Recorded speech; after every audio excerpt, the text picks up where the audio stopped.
네, 반갑습니다. 김종근입니다.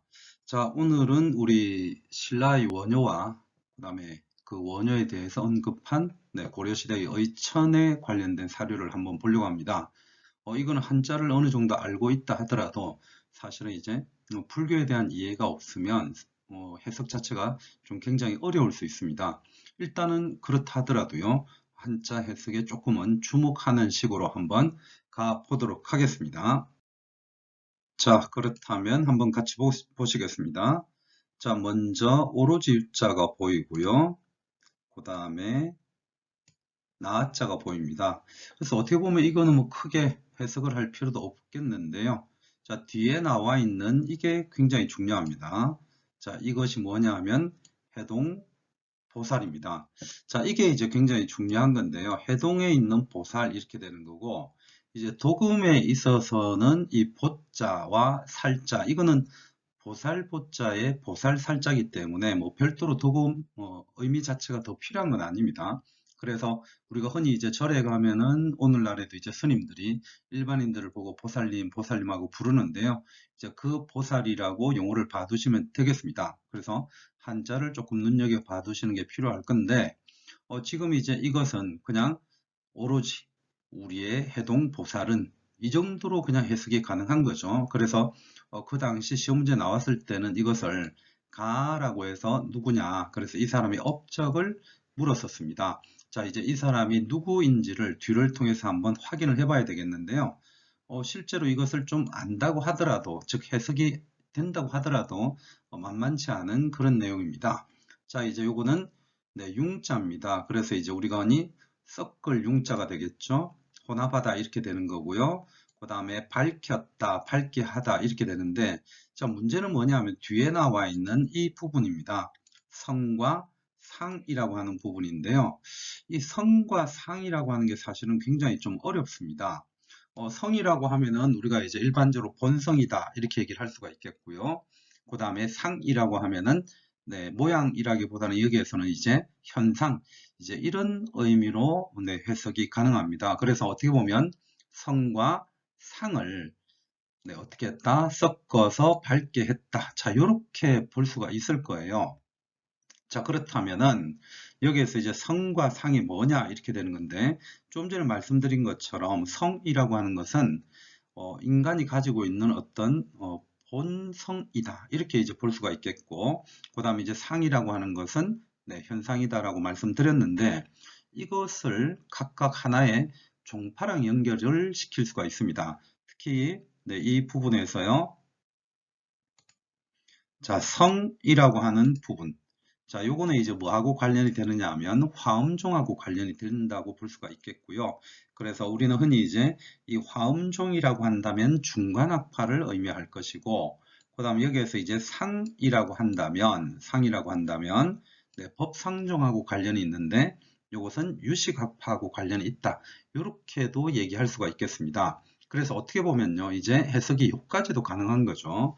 중간학파와 유식학파의 어떤 논란들을 어떤 잘 이론적으로 섞어서 무엇이 문제이고, 그리고 어떻게 앞으로 해야 되는지에 대해서 명확하게 했다. 자, 그런 해석이 가능한 거죠. 그래서 우리 역사에서 이러한 유식학파와 중간학파의 어떤 이론적인 대립을 확실하게 매듭을 지었던 인물로서는 바로 통일신라 시대의 원효를 떠올릴 수가 있고요. 그래서 이 문제에서 가라고 하는 사람은 원효임을 우리가 찾아낼 수가 있습니다. 그리고 이 원효의 대표적인 이러한 것에 대한 표현을 한 저서는 대승 기신론소라든가 아니면 신문 화쟁론 이런 걸 떠올릴 수가 있죠. 자, 그래서 이제 실제로 그렇게 질문을 하기도 했는데요. 자, 다시 한번 더 말씀드립니다만 한자 자체는 가만히 보면 그닥 어려운 부분은 없을 수도 있는데 실제로는 이것이 조금 해석하는데 만만치 않다. 라는 생각이 듭니다. 자, 이어서 한번 보시죠. 자, 그 다음에 스물 은자입니다. 그죠? 자, 은이고요. 그 다음에 이제 이건 묶을 괄자죠. 그 다음에 이제 고금입니다. 그러면 이제 고금을 묶었다. 이제 은밀히 묶었다. 이렇게 이제 뭐 직역을 할 수가 있을 건데요. 뭔가 은밀히 묶었다라고 해도 뭐 의미 전달에는 문제가 없겠지만 살짝 뭔가가 좀 기분이 나빠요.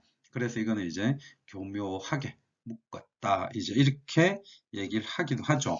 그래서 옛날의 것과 지금의 것들을 다 모아서라고 그냥 한번 해석을 해보겠습니다. 자, 그 다음에 뒤에 화자가 보이는데요. 자, 이 화자라고 하는 것은 네, 화합하다 뭐 이렇게 볼 수가 있지 않습니까? 자, 그렇다면은 여기에서 이제 백가 뭐 여러 집안이다 이렇게 볼 수가 있겠지만 뭐 집안이라기보다는 네, 그렇죠. 불교에서 여러 종파라고 볼 수도 있겠죠. 자, 일단 해석은 연속을 한번 해보겠습니다. 여러 가들의 다른 네, 그 다음에 뒤에가 뭐가 됩니까? 쟁이죠. 그러면 이제 논쟁하다가 될 거고, 그 다음 요거는 이제 단서가 될 겁니다. 자, 그렇다면은 해석이 어떻게 될까요? 여러 가들의 서로 다른 논쟁의 실마리를 화합했다. 자, 그렇게 볼 수가 있겠죠. 자, 어느 정도 됐나요? 자, 그러면 이제 우리들의 해동보살은 성과 상을 잘 융합해서 명확하게 밝혔고, 그러면서 고금의 여러 책들을 두루 모아서요, 네, 백가의 서로 다른 논쟁의 실마리, 자, 실마리를 잘, 네, 화롭게 했다. 아니면 잘, 어떻게 했다고 하면 됩니까? 화합시켜서 그냥 그렇게 하면 되겠네요. 그 다음에 얻었다. 득이 되겠고요. 그 다음에 일대라고 끊어버리는 게 좋겠고, 그 다음에 이르렀다. 그 다음에 공지론 돼 있지만, 이거는 그냥 간단하게 공론이라고 하면 되겠습니다. 그러면 뭔가 잘 화합을 해서 공론을 얻었다라고 해석을 하면 되겠네요. 물론 이 일대라고 하는 것도 해석을 하면 더 좋겠죠. 그래서 일대, 지금이라고 해도 되겠습니다. 당대의 공론에 이르렀습니다. 자, 이렇게 해석을 하면 되겠죠. 아니면 여기서 이르렀다가 너무 좀 단순한 해석 같으면 지극한 공론에 이르렀다. 이렇게 해석을 하기도 합니다. 자, 그렇다면 또 한번 치우면서 해석을 한번 깔끔하게 해보도록 하겠습니다. 오직 우리들의 해동보살은 성과 상을 잘 융합해서 밝게 명확하게 하였고 고금의 것들을 두루 교묘하게 잘 모아서요. 여러 백가의 서로 다른 논쟁의 실마리를 모아서 어떻게 했다? 공론에 이르렀다. 당대에 이르는 것을 얻었다. 그래서 공론을 네, 이루었다. 그렇게 해석을 하면 되겠죠. 이렇게 어떤 이 글을 읽었을 때 느낌이요. 이 해동보살이라는 사람이 당시에 있었던 여러 가지 논쟁 자체를 지금 어떻게 했다?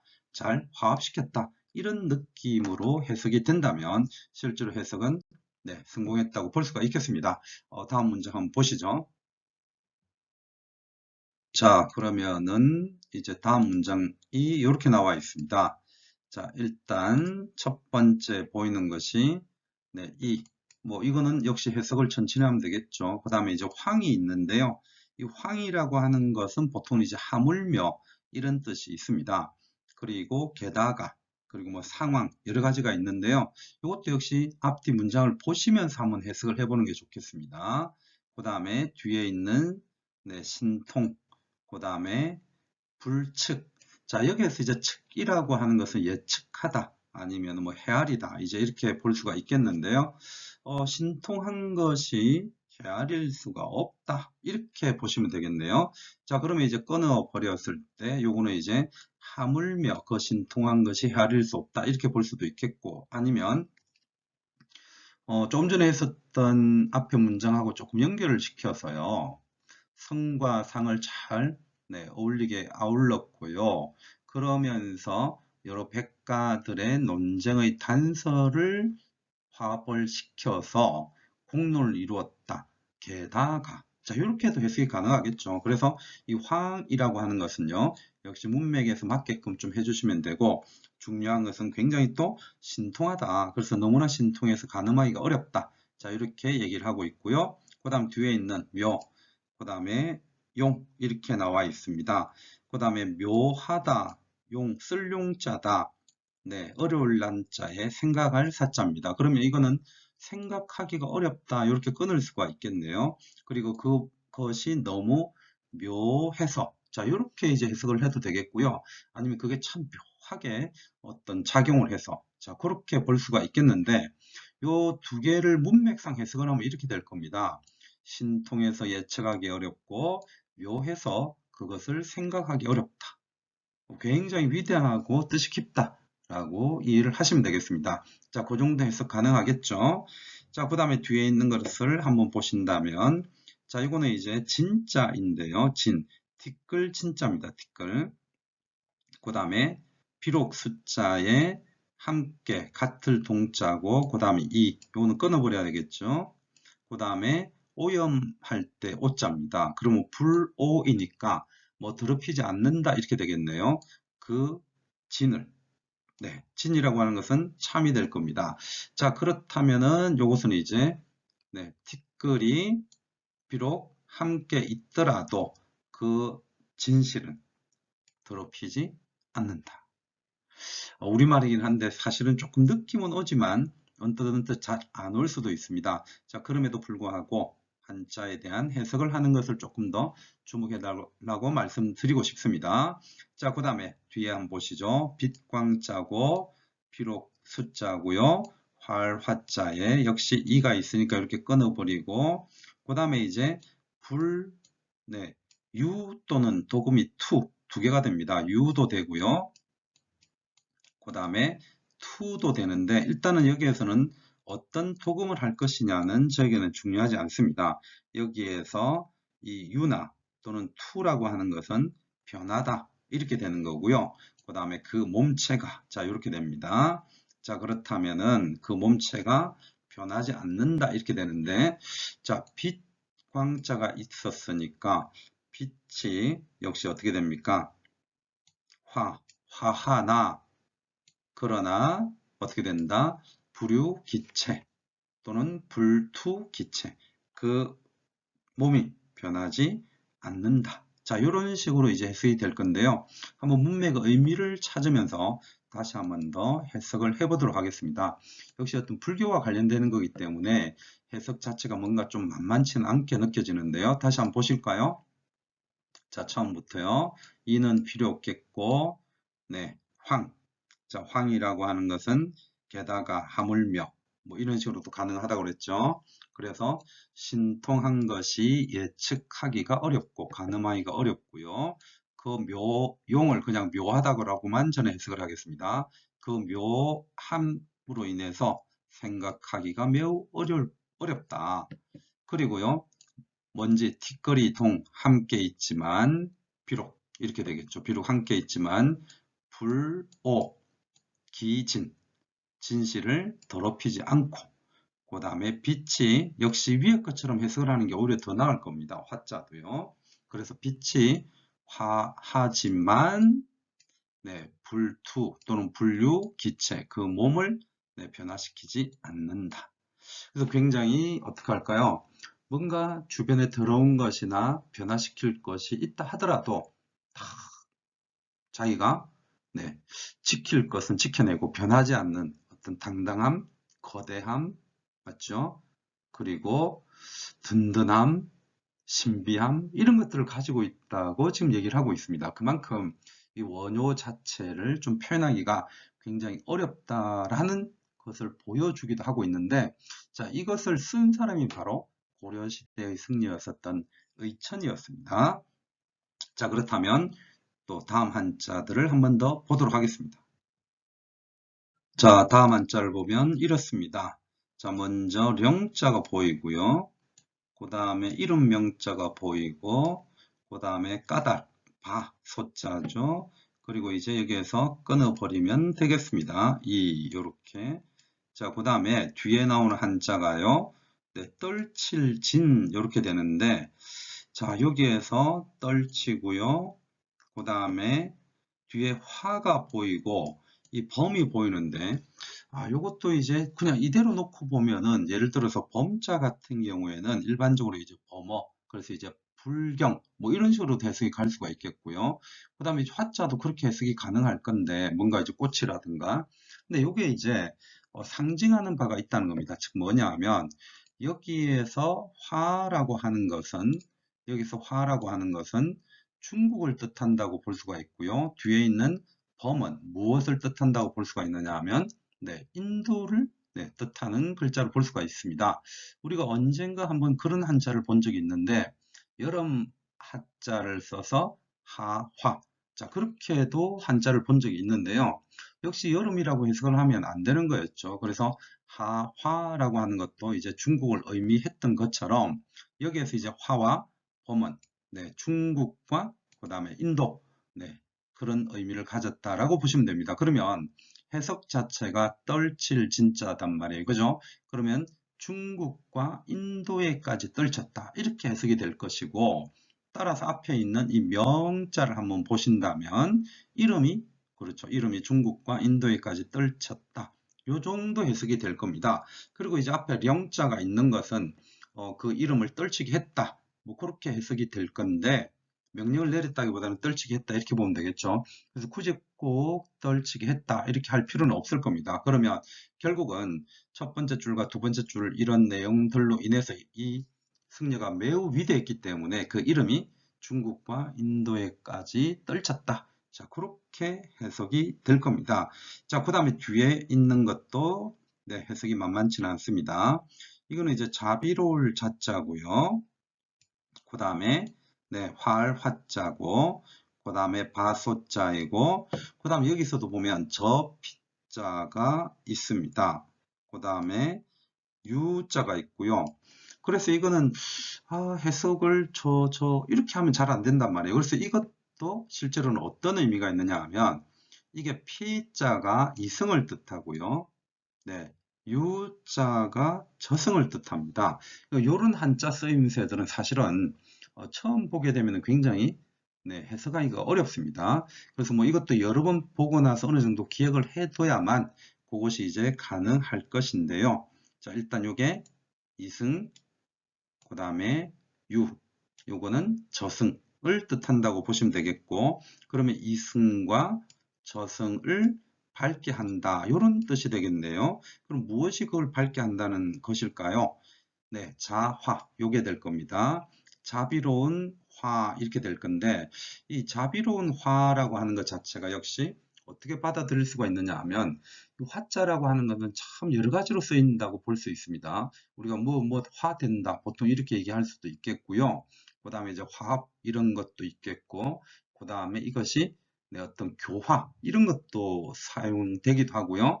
또 어떨 때에는 교화, 즉 교육을 의미하기도 합니다. 그럼 여기에서는 자비로운 교화, 즉 자비로운 교육이나 교화라고 볼 수가 있겠는데 그러면 의미 자체는 이렇게 되겠죠.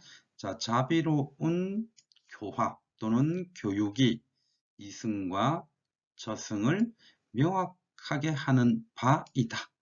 자, 그렇게 해석이 가능할 겁니다. 자, 그렇다면 다시 밑에 줄로 한번 내려가 보겠습니다. 자, 이제 기자가 나왔고요. 자, 그러면 있다이네요. 요거는 그냥 그대로 해석을 하면 되겠습니다. 찬양이니까. 바로 그것이 찬양하는 데 있다. 자, 그렇게 해석이 될 건데, 자, 그리고 고난입니다. 자, 고난이라고 하는 것은 역시 한 글자로 쳐서 어렵다 라고 하면 되겠고, 여기에서 또 우리가 잘 쓰지 않는 옛날 표현이 나왔는데요. 여기에서 어떤 표현이냐 하면 의자와 의자입니다. 자, 첫 번째 의는요, 비교하다, 그리고 픽이다, 뭐 이런 건데요. 우리가 오늘날 이 의자가 들어가 있는 용어를 어디에서 보느냐 하면 모의고사 할 때 이 의자를 씁니다. 그래서 이제 뭔가 비교하는 것을 역시 본다고 생각을 하시면 되겠고, 그래서 이거는 비교하고 회의하다 이런 뜻이 될 건데요. 한 단어입니다. 어떤 뜻이 되느냐 하면은 뭔가 질문을 딱 했는데, 특히 이제 불교에서 자, 이것은 뭐라고 생각하는가? 라고 딱 질문을 던진 거예요. 이런 질문들을 우리가 예를 들어서 선문이라고 할 수 있겠죠. 그런데 그 승려가 질문을 바꿔서 이게 뭐 이런 식으로 답을 우물쭈물하는 거 있죠. 그런 상태를 의라고 합니다.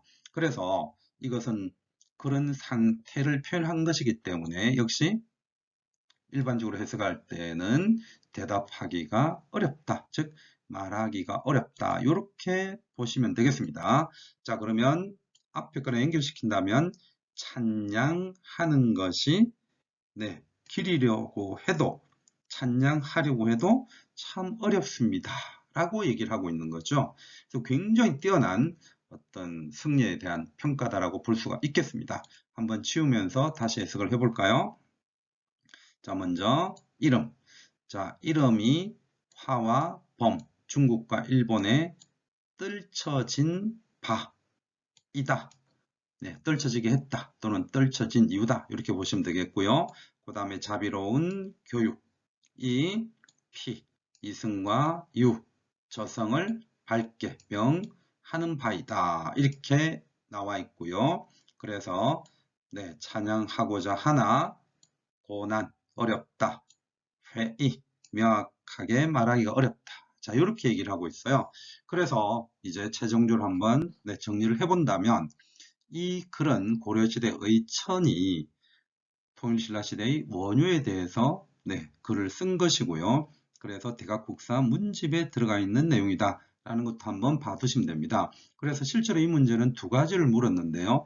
가의 업적을 물었고 이 글을 쓴 사람에 대한 업적을 역시 물었습니다. 그렇기 때문에 둘 다 가능하다는 것, 그리고 이 네, 한자는 어떻게 보면 한자만을 아는 것을 가지고 조금 힘들 수도 있기 때문에요. 이 사료를 한 번 정도 기억을 해 두시면 좋겠다는 게 네, 제 생각입니다. 자, 이제 한번 마무리하도록 하겠습니다.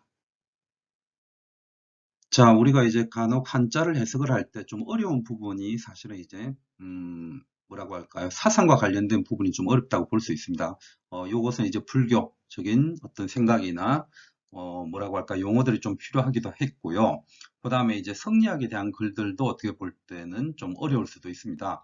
그래서 일반적인 글을 볼 때보다 좀 더 배경 지식이 더 필요하다고 볼 수가 있겠는데 특히 이제 오늘 본 것 중에서는 네, 융명성상, 그래서 성과 상을 융합해서 밝혔다라고 했을 때 그냥 일반적으로 성, 상 하고 지나가도 되는데 그걸 모를 때에는 뜻 자체가 불명확하기 때문에 뭔가 네, 한자 해석을 하는 사람의 입장에서는 이게 잘 다가오지 않는다는 거죠. 네, 그럼에도 불구하고 우리들은 실질적으로 해야 될 일이 어떤 배경 지식을 항상 쌓아가는 것도 필요할 것이고 또 실전에서는 바로 이러한 것을 어느 정도 감내하면서 한자를 찾아 들어가고 과연 묻는 것이 무엇인지를 이해하는 것도 좀 필요하지 않겠는가 그런 생각을 합니다. 오늘 한자는 네, 한자 자체보다는 뭔가 문장 자체가 조금 어렵다는 느낌을 가지실 텐데요.